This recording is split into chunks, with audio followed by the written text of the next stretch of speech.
SAR of cephalosporin consists of beta-lactam ring fused with the dihydrothiouracil ring 6-member. This 6-member ring makes the cephalosporin more beta-lactamase resistant in comparison to penicillin. At the third position, acetoaxy ester group is present, which is metabolic unstable group in cephalosporin. At the seventh position, amide side chain is present. At the fourth position, carboxylic acid functional group is present. The 7-amino cephalosporinic acid is the structural feature of the natural occurring cephalosporin. If the oxidation of sulfur occurs, then antibiotic activity will be reduced. But if sulfur is replaced with the oxygen atom, like in case of oxazepam, then antibiotic activity will be enhanced. The double bond between C3 and C4 is essential for activity, so it must not be replaced. The products are synthesized by replacement of carboxylic acid at the fourth position to make the more metabolic and acid-stable cephalosporin. C3 substitution is helpful in the synthesis of the orally active and metabolic stable cephalosporin. Like example, reduction of this acetoaxy group to methyl will result in synthesis of cephalexin and cephalosporin. They are the more orally active and metabolic stable cephalosporin.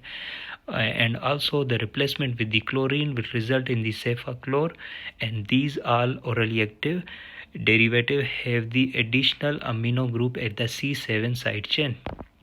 C3 substitution can also result in the metabolic stable derivative, like having the carbamyl group at the C3 side chain will result in the derivative like cefoxitin and cefuroxime. They are metabolic stable but orally inactive, so they must be used parenterally.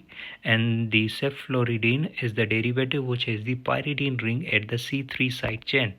Cefazolin have the thiol ring at the C3 side chain, and additionally it has the tetrazole ring in the C7 side chain and have the more gram-negative activity. C7 substitution is helpful in the synthesis of the more beta-lactamase resistant cephalosporin, and they have the excellent ADME profile by having the furan, pyridine or thiazole ring in the C7 side chain. The example is the cefuroxime, which has the furan ring at the C7 side chain and have the excellent beta-lactamase resistant activity. Acetylation of the 7-amino group increases the antibacterial activity against the gram-positive bacteria. C7 substitution also helpful in the synthesis of orally active derivative by having the additional amino group, and it also increases the lipophilic characteristic by substitution of aromatic phenyl. Addition of phenyl glycol to the C7 side chain will result in the orally active derivative, like example is the cefuroxyl and cephradine.